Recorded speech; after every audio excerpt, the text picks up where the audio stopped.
Okay, Thousand Trails Bay Landing, Texas, close to Runaway Bay. It's right off of 380, which is a very busy highway. And you're coming in, and there's the ranger station right there. Gated community. Let's go inside and check it out. Divided road that's going to take you into the main road to get in here. And that is going to be the biggest trick of this park, outside of utilities, which will be discussed throughout the video. I have a couple of horses checking me out. I definitely wanted to get their airtime. But let's go down this road, show you some pieces of it. You're going to need to take it slow, be patient. There are probably better roads in Ukraine in 2023. Here starts the fun of the long track to get to the loops of this park. It does say 35 miles an hour. I don't recommend that unless you're in a smaller vehicle. You're going to have to navigate major potholes throughout section of this and pieces of road that don't even have asphalt anymore. Show you some of that. Some of the stretchers are okay, but you're going to have to take it slow, especially if you have a larger motorhome or trailer. Just as you get inside of the park, you're going to see what I'm talking about here. This is right in the middle of the road. Almost impossible to get around. If you're in a car, you can get around the sides of these. But if you're in a motor coach or large trailer, going to be very difficult. And you can see that goes quite a ways right there.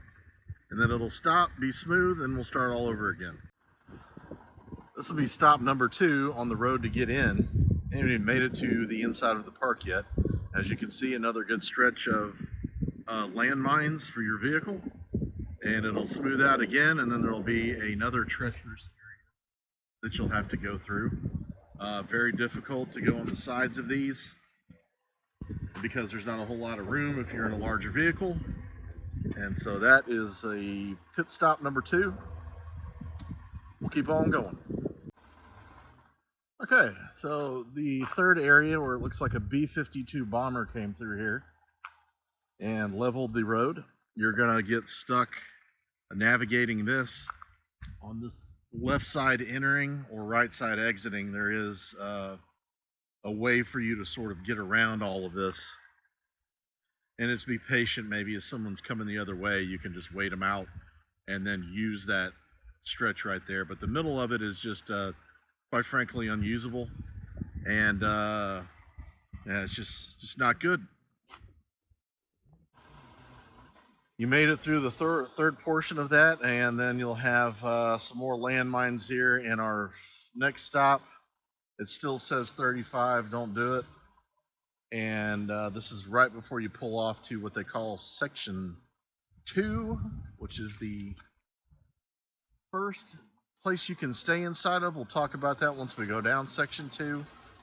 And once you get through this, there'll be one more bit of fun to navigate, and then you can get on with your camping. All right, you made it this far, and so you might as well keep going, right? The middle of this is going to be the last big pitfall for you and your front end alignment. And then you're going to be able to get into either section 1 or the main Hollywood section where the clubhouse and all that, which is section 2. Section 1 being the largest where most people stay. And they're going to stay there with 30 amp and no sewer, most likely. One of the things they do in this park to absolve you of needing to go use their main dump station is they do have a roto-rooter guy that runs around. I think he charges $10 for emptying your black tank. But getting back to the road here, you're going to have to use the left most likely.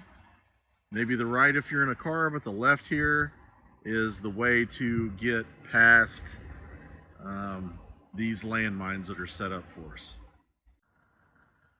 You made it past all that. It's time to get into the park, whether you're going to the Hollywood section where the amenities are, or section 1 where most people have to stay. Maybe you turned off way back there At section 2, there's the fishing hole. We'll go over all this. There's a ton of deer out here. You're going to get to see a lot of deer if you like that. A lot of people put out some deer feeders, and they will come out around dusk, and they come out in numbers. The heart of the campground, there you go, RV Sites, which is the Hollywood 50 amp water and sewer, full connection. There's only about 15 of these. Keep that in mind if you're trying to stay here long term. The clubhouse, very nice. Full menu for breakfast, lunch, and dinner on Wednesday through Sunday. I'll mention that again, I'm sure. All the amenities are in the back. Sport court, mini golf, horseshoe pits, sand volleyball, pool, hot tub. The membership office is back there. It's in one of the cabins, but there's more cabins to see. There's a dog run. The clubhouse does have holds a lot of functions. There's a sock hop this weekend. And they do have little things you can do on the weekends, especially for the folks staying here. So at the back of the main part of the property, you'll have some more tent camping. You can see those fire pits down there if you'd like to stay there. There's a big fire ring right there, campfire ring. This looks very nice. And you've got this covered little pavilion for get-togethers, and offers you a nice view of the lake. They call it beach view. And we'll go look at the back of that. In the pavilion here, they probably used to hand out snow cones or have little get-togethers out here, but it is a nice little covered area, especially during the summer. And there's your big wood-burning fire place right there. There's that fire pit. That looks pretty cool. You could probably do some cooking on that thing as well. And very quiet and peaceful on a Sunday here today. And we'll go take a look at the cabins next, which are just through those trees on the back side of the property. Here we are in the cabin area. As you can see, the lake is quite pretty. Very rocky landscape here as you get sort of into West Texas.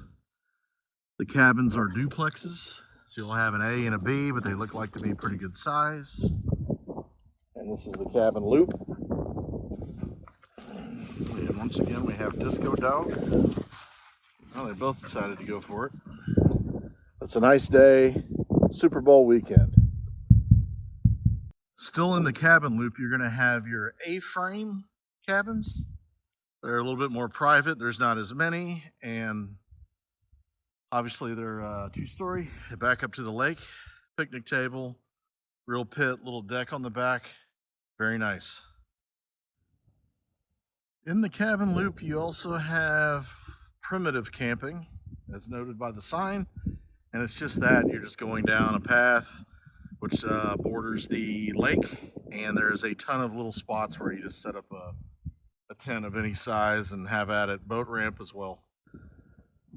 Still in the heart of the campground, you have little covered areas where you could do some cooking, stay out of the sun, have a little get together, bring some chairs.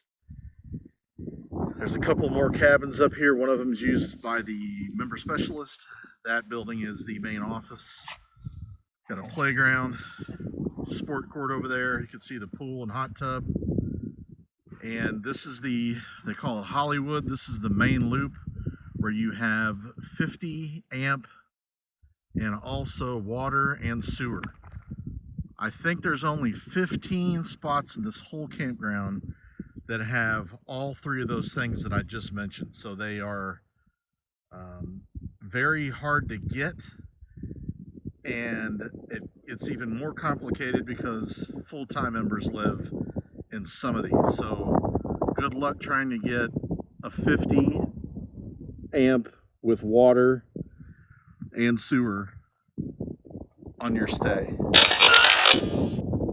Closer to the playground. Good playground for kids and parents. Pool and hot tub, which is currently not being used. It's February. The hot tub is out of service. As you can see, there is a volleyball court, sand volleyball court over there. This is a very nice sport court, basketball goals, and some crazy game of funnel ball. Throw the ball in there, see what hole it comes out of. I don't know what it's called technically, but we'll go with funnel ball. And yeah, very spacious. And we'll go check out the mini golf and the clubhouse. Horseshoe pits. And a good little track for mini golf right there. Yeah, it's probably 9 holes. Close to. Maybe a little bit more. And the clubhouse is very nice. You have breakfast, lunch, and dinner options on some days. Usually it's Wednesday through Sunday, I think. And Sunday closes a little early. But they do a very good job. They have pretty decent menu, especially for breakfast, and then a wide variety of sandwiches, burgers, hot dogs, some other stuff that you can get, chicken nuggets, fries. A lot of these places don't have food like that, so it is a good option if you need something on the quick, especially on the weekends. Here's your dog run at this property. Always nice to have a dog run. A little windy as we get whirling through here. Look at all the cactus. Countryside is much different than it is about 2.5 hours from where we normally would stay, up by the Red River. But it's a good sized dog park. This is the only pet pickup station that's available here in the park. And a nice fire hydrant in the middle of that for you know what. This is an area between the non-full hookup loop, which most people stay in, and the section 3 where the clubhouse and the Hollywood section is. Explain that here in a minute. You do have a pavilion, you could kick it in. There's a fire pit on the other side of that, and this is what they call a fishing pond. You can sit around there. As you can see, there's some chairs around the perimeter. You can hang out and watch some ducks, because there are some ducks that come in and out of here. You can see the lake back through there, as the entire property borders the lake. And people are keeping overflow boats in this section right here if you need to. Here we are in the center of the loop that most people stay in. Remember, there is no sewer connections here, and very few 50 amp connections. You'd have 50 amp connections on some of the perimeter of the lake, but on the inside here, it's going to be 30. All right, and there's a lot of full-time people. It's your bathhouse, washer dryers inside, very clean. There are a lot of dumpsters throughout this site, and we had to stay in this particular loop because of the lack of available sites in Hollywood, which is the all-inclusive loop for water, sewer, and power. This Thousand Trails has storage for those that need to put your camper, motorhome, trailer, boat, some vehicles in here as well. So they do have storage. It's right by the second section with the full connection 30 amp sites. And we're about to go take a look at that. There's a correction that needs to be made regarding the bathhouse over there. It is a 2 restroom, men and women's sides to it, but I don't know if it has a laundry center, and it did not see one. The laundry is located in the inner loop where we are. I counted 4 machines and 3 dryers.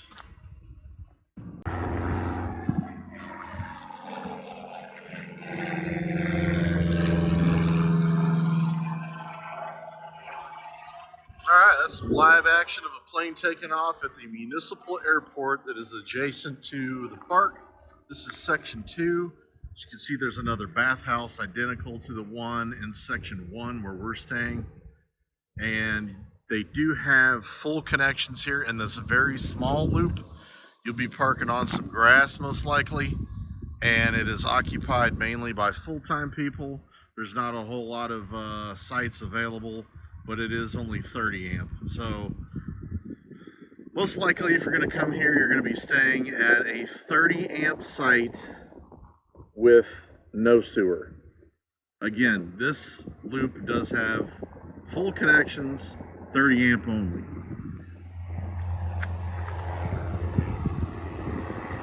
You do get to watch some planes take off if you get over here. Kind of cool. Happy flying. There's a couple ways to get into this loop that we're staying. Remember, this is a no sewer loop, but there's 2 main roads. There's the main road, and then it splits off into 2, one on each side of the park. And we elected to do the full road. There's nowhere around any of that I showed you. There are a couple of dirt roads that come in, which are nice for golf carts or ATVs if you had one. And walking the dogs, you could do that down those roads that feed into that main road. It's a very pretty countryside, and it backs up to the lake. And we are enjoying our stay here. It's a very nice park. The road is the problem. The lack of sewer connections is a problem. The lack of 50 amps is a problem. Get a little fire pit for each site. But it is pretty terrain, and haven't had any problems with any folks here yet. The deer come out in big numbers. We'll get to see that at some point. Hopefully you did. And yeah, so we did about 5 nights here, which was perfect. And we're going to leave here and continue our journey. Until next time, enjoy. What? We have a fifth deer and a 6th and a 7th. 7 deers. 8 deers. It's a deer. Listen, deer. 3, 6, 8 is what we count. Maybe 9. Oh my God. Let's hope they don't get too spooked off by somebody. It's very occupied here. I can't believe they're doing this. Me neither. And they are just hanging out.